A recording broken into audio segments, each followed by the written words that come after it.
Und diese Vers los wie zwei Namen, die Gott gesehen hat. Jesus und Immanuel.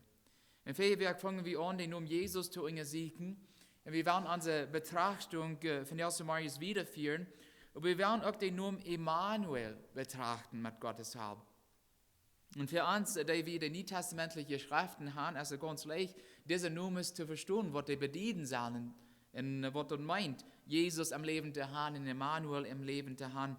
Aber von der, wo wir probieren, diese Namen so zu betrachten, als ob wir auch Juden sind, die bloß die alttestamentlichen Schriften haben. Gott gibt ihnen sehen, diese Namen, wie es heute ist, dass die für die Juden sehr bedienungsvolle, sehr wichtige Namen wurden sein. Was meine ich?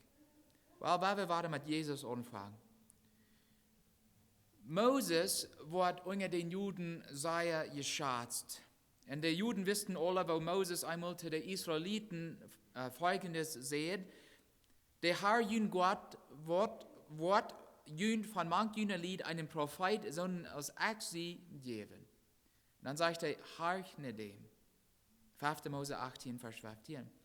Und damit hat Moses den Messias gemeint. Nicht Johannes, der Däuber, nicht ein anderer Prophet, aber Jesus. Und am Anfang los, wie wo Stephanus kriegte serviert, in Apostelgeschichte Kapitel 7 zitierte, wo er vor den jüdischen Rut stand. Er wollte den Juden wiesen, dass Jesus der Messias wir und auch ist. Und dass die Juden Jesus als Herr annehmen sollen.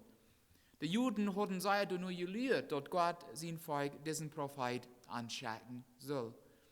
Die wollen einen Prophet haben, so Moses wir.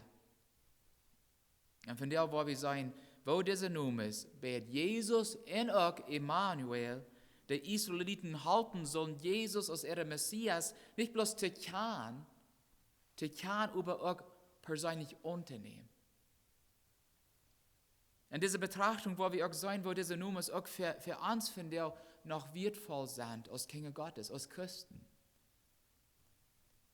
Der erste Name, den wir betrachten werden, ist Jesus. Und das, wie viel Werk all Hirten meint der Name Jesus Rada, Gott Rat. Woran wird der Name für die Juden wichtig? Wie weit woran das für uns wichtig ist, aber woran für die Juden? In 2. Mose lesen wir, wo Gott Moses in Ägypten schickt, um die Israeliten durch den Engel in Hand von ihrer Sklaverei zu retten. Und Gottes Wort sagt uns, dass die Israeliten für mehr als 400 Jahre in Ägypten wohnten. Und zuerst werden sie mit offenen Armen, sozusagen, eingeladen, in Ägypten von Kanaan zu tragen, wie es Josef damals da wohnt. Und Josef hat die Ägypter von der großen Hungersnot gerettet. Und zum gefallenen Leid Pharao Josefs Familie in Ägypten tragen, wie es die Hungersnot auch in Kanaan war. So die Israeliten oder Josef seine Familie, die muss von Kanaan rühren, right, in Ägypten zu tragen, wie es in Ägypten du noch eten wir. In Kanaan wir Ola. Und als die Israeliten da wohnten, hatten sie sich vermehrt, sagt Gottes Wort ans. Und dann kam da ein neuer König ab, ein neuer Pharao ab. Über der Ägypter, was sagt Gottes Wort? Die nicht von Josef ist, nicht? Nicht von Josef ist. Was Josef damals für die Ägypter deut. Er stellt Absichten über die Israeliten an und hat an mit schwerer Arbeit unterdrückt.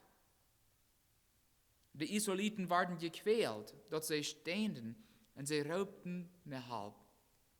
Und Gott hielt an Raupen an ihre Qual, sagt es in Gottes Wort an. In 2. Mose, Kapitel 2, Vers 43. Und dann in 2. Mose 3 lesen wir, wo Gott Moses beim Busch begegnet. Und in Vers 7 und 8 sagt Gott zu Moses. So wer mitlesen will, wo ich was Vers für uns lesen, in 2. Mose Kapitel 3, und ich war von Vers 7 anfangen. 2. Mose Kapitel 3 von Vers 7 sagt Gott zu Moses, ich habe dort Gott gesehen, wo mein Volk von den Ägyptern gequält wird. Und ich habe gehört, dass sie unter ihrer Absicht stehen und mich besorgt dort, dass sie so leiden müssen. Und nun sind sie gekommen, an von unter der Ägypter ihre Gewalt zu raten. Und dann sagt Gott in Vers 10 zu Moses nach, nun ist dort an die Moses, Ich will haben, dass du dem ägyptischen König, den Pharao, jest, und dass du mein Volk, die Israeliten aus Ägypten, rütführst. Und Moses deed alles, was Gott befuhl. Nicht kurz, nee, er will nicht gehen. Er hat am Anfang zur Angst. Dort dann, was Gott von ihm will, ob er schließlich zu Lat gehen kann. Und deed alles, was Gott von ihm will. Aber Pharao leitet die Israeliten nicht kurz gehen. Also streckte Gott seine starke Hand ut gegen die Ägypter mit all seinen Wunder, die er durchdeut. Und dann nur dem leitet Pharao an gehen, an rüttragen. Und dann lud er über, was ihm das befall, was er getan hat, juch Pharao mit seiner ganzen Armee, die Israeliten hängen ran. Moses dreht seine Hand über das Meer, der Geschichte kann wie Gott, und der Herr jucht das Meer dreh mit einem starken Ostwind, der durch die Nacht eben blust und das Meer hineindellt, sodass wo du Wutter wir, nicht dreht lohnt wir. Und die Israeliten gingen ab 3 Grund durch das Meer und durch wir eine Wand von Wutter und jeder sieht von an. Wenn ich meine Kinder diese Geschichte vertelle, die haben 4 große Frauen, okay. Wo wir Krieg damals, als die Israeliten durch dem Roten Meer gingen, wo hoch wären die Wegen von Wutter? Wären die auch wahlfest zu sein am Wutter? Was für wie Schwarm deuten? Wow. Wahrscheinlich nicht, das wir ein Meer, das wir nicht Ozean, right? Sind wahrscheinlich du nicht wahlfest gewesen. Aber die haben große Frauen und die können an ihre Gedanken futen, so, wo du Krieg looten deut, right? Und das ist wunderbar, wo die Kinder denken dann. Und habe ich eins über mal Gedanken darüber gemerkt, was die Israeliten damals alles sagen, als sie vom Ägypten rücktragen und in Kanaan kamen. Wunderbare Dinge, wunderbare Teekens von Gottes Kraft, was Gott tun kann und was Gott für uns auch von der tun kann. Und die Ägypter mit all ihren Pierden, Wehrers und Retter, Juden Anhängeron, was Maden am Meer, sagt das durch. Und dann aus den Israeliten ab der andere Seite mehr kommen werden, dann streicht Moses weiter seine Hand über dort Wutter. Und aus dem Morgen rot verbrüch, leitet sich dort mehr dreh an seiner Stelle, sagt die Schrift ans. Und aus der Ägypter dort sagen, spalten sie sich dreh, die wollen von der Rüte, die wollen weiter dreh, aber können nicht fort. Die werden durch Fuß. Und der Herr mögt ein Eng mit der Ägypter im Meer. Dann werden die weich. Und an dem dort die Ägypter am Meer ankamen, waren die Israeliten wörtlich, völlig gerat. Von ihrer Sklaverei freigemerkt. Sie müssten nicht mal Angst haben, dass Pharao und seine Armee an Luther mal nach Hängeron kommen würden. Die wären weich. Die wären nicht frei.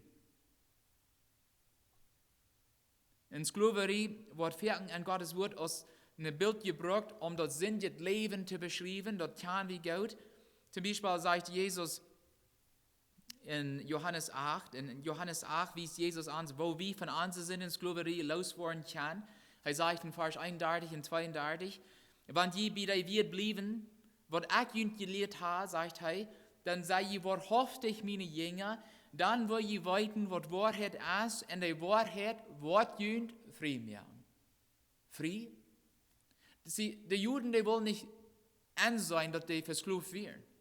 Die sagen kurz zu Jesus dann, was meinst du, wie sind Abraham seine Kinder, wie sind niemals versklavt gewesen? Die werden.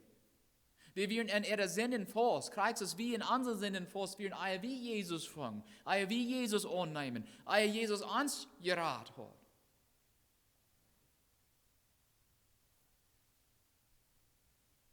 Wenn wir dort dann, was Jesus gelehrt hat, dann haben wir die Wahrheit, und die Wahrheit wird uns frei machen. Moses sagt, der Herr, jün Gott, wird jün von jüner Breite einen Prophet, sondern als ich sie abstuhlen luten.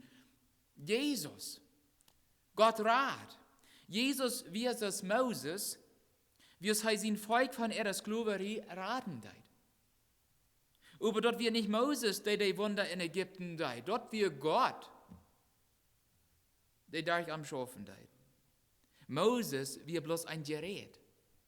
Gereitschaft in Gott seine Hände.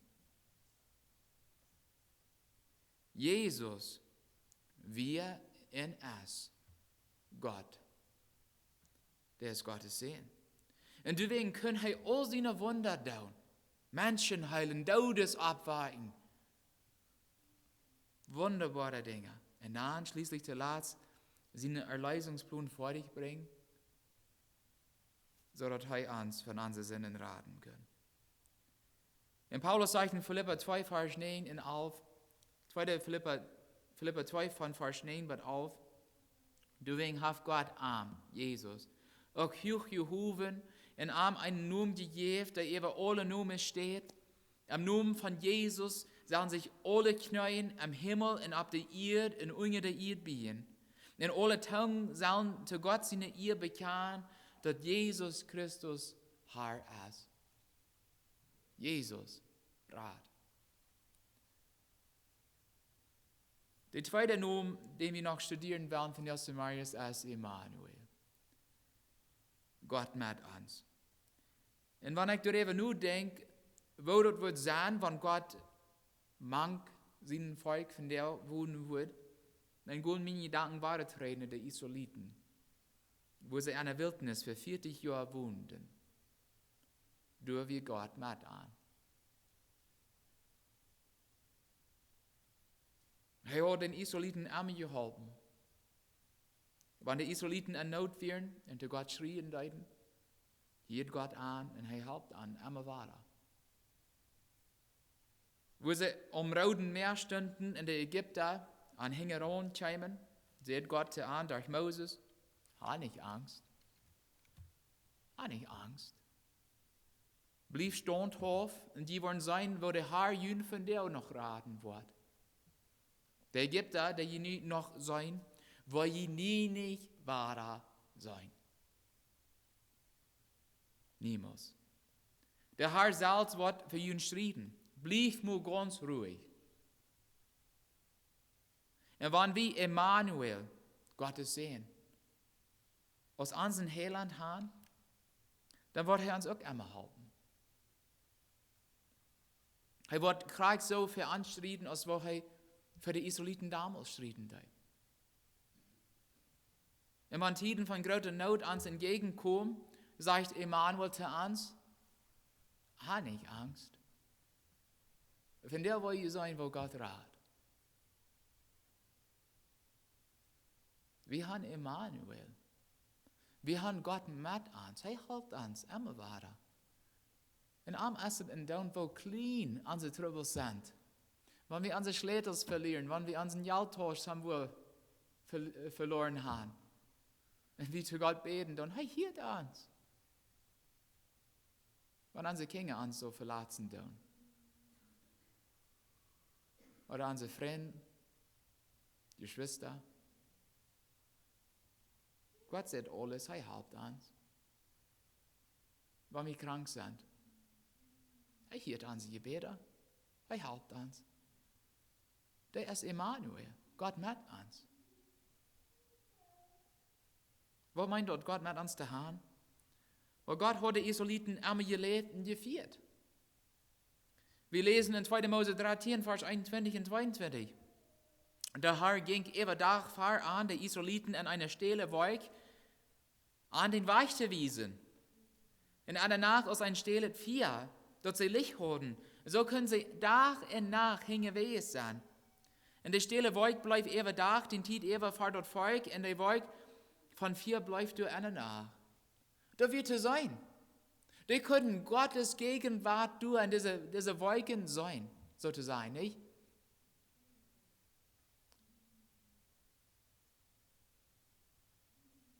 In 5. Mose 1, Vers 33 wird uns gesagt, dass Gott das tut, sodass die Israeliten immer Städte finden können, wo sie ihre Zelten abstellen können. Die hatten immer Licht, die hatten ihre fleischlich immer dabei.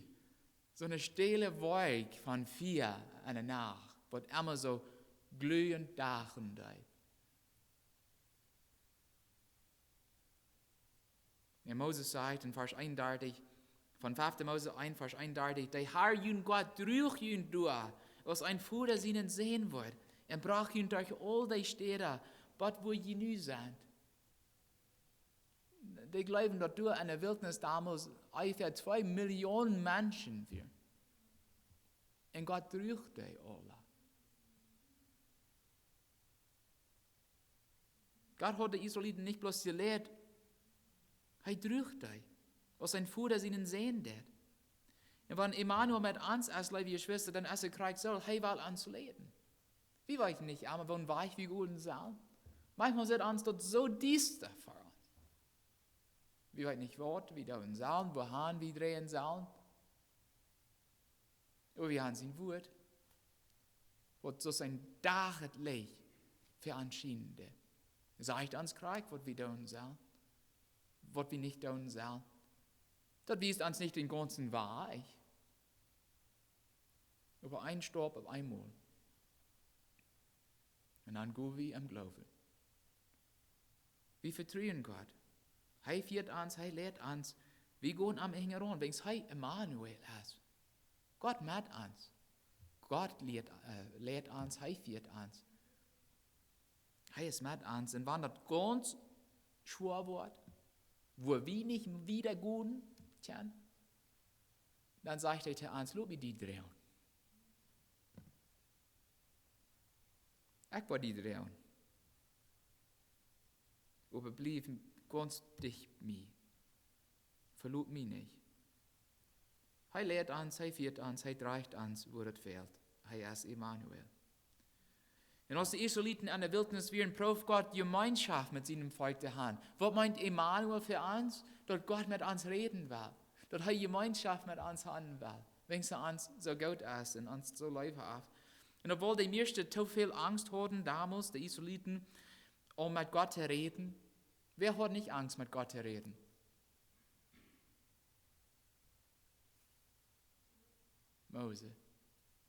Moses hat nicht Angst. Und Gottes Wort sagt in 2. Mose 33, Vers 7. Moses nahm einmal weiter dort Zelt und stellte dort Büter im Leer ab.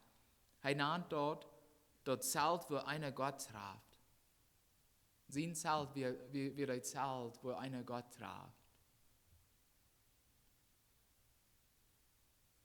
Jeder einer, der vom Herrn Wort freuen will, ging Büter dort leer. Und dann Vers 9 sagt dort, 2. Mose 33, Vers 9, wenn Moses am Zelt ging, dann kam der stille Wolk rauf und bleif beim Angang von dort Zelt, und der Herr redet durch mit Moses. Vers 11, der Herr redet direkt mit Moses, so als ein guter Freund mit den anderen redet. Als Kinder Gottes verlangt Immanuel Gemeinschaft mit uns zu haben. Jesus sagt mal zu seinen Jüngern in Johannes 14, Vers 23, wer mir Gott ist, wird mein Wort halten, in dem wird mein Vater Gott sein, und bei dem, wo wir uns kommen, tüß merken. Tüß. Das ist nicht bloß ein Haus. Das ist, wo einer wohnt, nicht? Der wird sich an uns tüß merken. Wenn wir uns bekehren, dann merkt Jesus sich in unseren Worten tüß. Und wenn wir Gott in seinen Geist freuen, dann schenkt er uns seinen Heiligen Geist. Er fällt uns mit seinem Geist. Und Jesus sagt in Johannes 14, Vers 15 bis 16, wer mir Gott ist, wird meine Geboten halten, und ich wird den Vater freuen, und der wird ihn einen anderen Tröster geben, der ewig bei ihm bleiben wird, und wie es Gott uns das sagt, weit wie das Wort her ist. Und wie es Gott in uns wohnt, habe ich einmal Zugang und Zutritt zu Gott mit unseren Gebeten zu kommen. Dann will Gott mit uns reden. Dass ein Freund mit den anderen redet. So als Moses damals mit Gott redet. Was meint dort Immanuel zu haben? Das meint Gemeinschaft mit Gott zu haben. Gott will auch die Israeliten ihre Versorger. Und obwohl die für 40 Jahre in der Wildnis wohnen mussten, hatten sie immer genug zu eten und zu trinken. Immer. Und heute wird der Psalmist schreiben, Psalm 78, Vers 15 und 16, Psalm 78. Das sagt, Gott spült die Steine an der Wildnis und gleich von wirklich Wuter zu trinken. Er brach Wuterstreim uit ein gespülten Steinrüt, dort die Randen aus Riefas. Vers 24, 25. Gott leidt dort Manna, dort Himmelbrot, right? Dort Manna vom Himmel raufregnen, für die Menschen zu eten. Er gab ein Brot vom Himmel, sein eiten Engelbrot. Er schickt an so viel, als sie eten können. Immanuel, liebe Schwester, will auch unsere Versorger sein. Er weiß Krieg, was uns fehlt, Eier, wie am Verherbst wird Frauen tun. Aber Jesus sagt, dass wir am Vertrauen sein, dass er für uns sorgen wird. Und er sagt, siegt dort erste in Gott sein Recht, in seine Gerechtigkeit, und dann wird jeder andere auch alle kriegen. So, wir müssen die rechten Prioritäten haben. Jesus sorgt für uns. Er sorgt für unsere physischen Bedürfnisse, was uns alle Tag fehlt, Kleidung, Eten, so eine Sachen. Aber er sorgt auch für unsere geistlichen Bedürfnisse. Er sagt mal zu den Juden in Johannes 6, Vers 32, bis 35. Er sagt, mein Vater gibt ihnen dort wahre Brot vom Himmel. Das Brot von Gott als der vom Himmel raufkommt. In der Welt dort leben gibt. Und dann sehen sie am Hart, gibt uns immer so ein Brot. Die wollen Manna eten. Kriegst du aus den Israeliten damals da. Und dann sagt Jesus über te an, ich sehe dort Lebensbrot. Wer in mich kommt, dem wird nicht mehr hungern.